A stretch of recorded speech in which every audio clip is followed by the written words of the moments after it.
ต่อไปนะครับรายการเทส Insulation Resistance Check Record นะครับที่ MCCB 1นะครับ RS เฟส R เฟส S นะครับจับนั่นแหละไม่ต้องปล่อยหรอกอันตรายRS ที่500 โวลต์ที่500 โวลต์30 วิ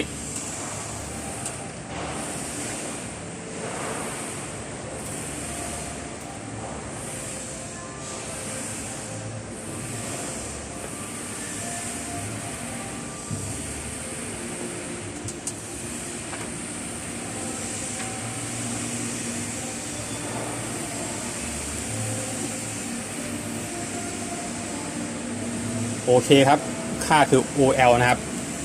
ผ่านนะครับไม่ผ่านขึ้นเนี่ยถ้าไม่ผ่านมันจะเป็น0ใช่ไหมเจ๊ใช่ถ้าต่ำกว่า500ค่าต่ำกว่า500ต่อไปเบส RT แดงน้ำเงิน RT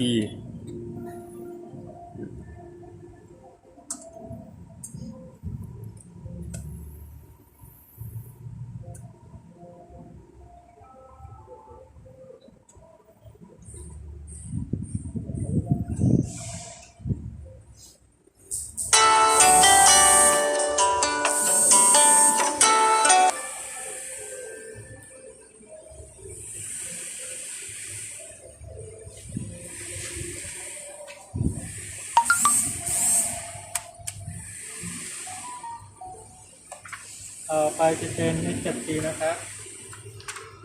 S7T ครับผม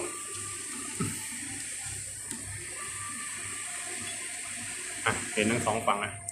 S7T ครับ ST เริ่มครับ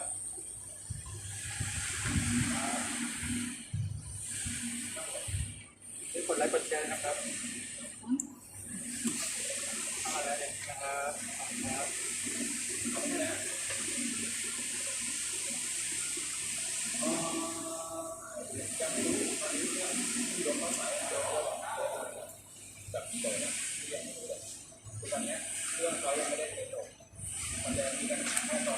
ต่อไปครับR กับ N ได้เลยครับเริ่มครับ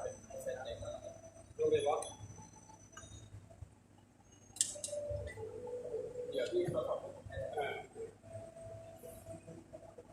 เอาโบอีกครับ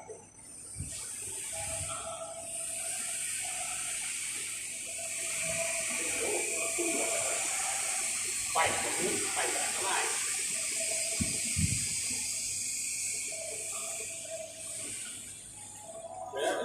เราเอง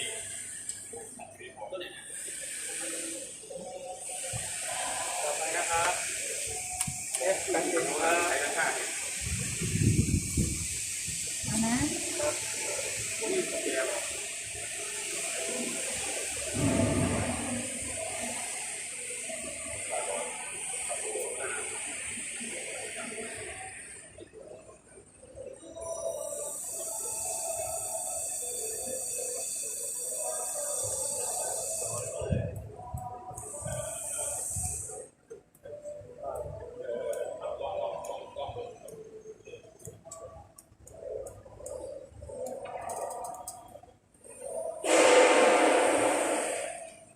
ต่อไปครับดีกันเองครับ จับดีๆนะ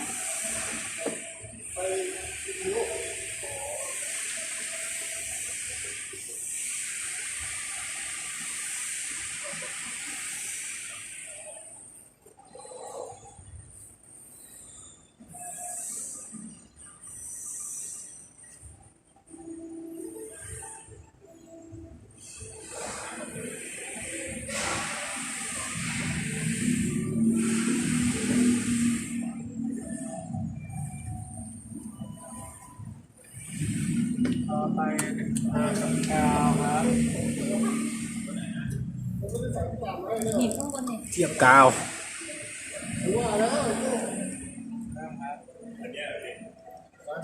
ไม่ได้ใส่น้ำตาลเลยแต่ด้วยสุขภาพ โอ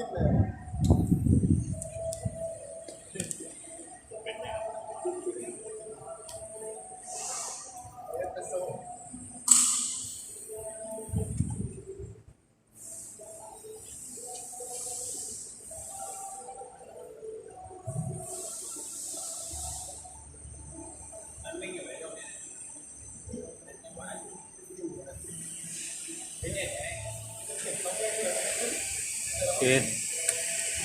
เทียบกาว ต่อไปเอสเทียบกาวครับ เห็นมันหีบกาวอยู่โอเคหีบบากาวอยู่ เอสกับกาวนะครับ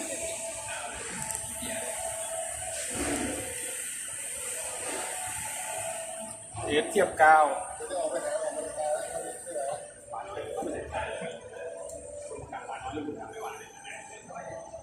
ได้กี่บาท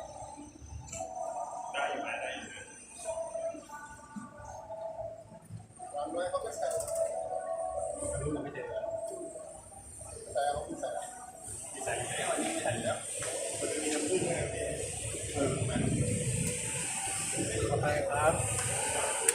ทีกับกาวครับผม เศษทีเทียบกาว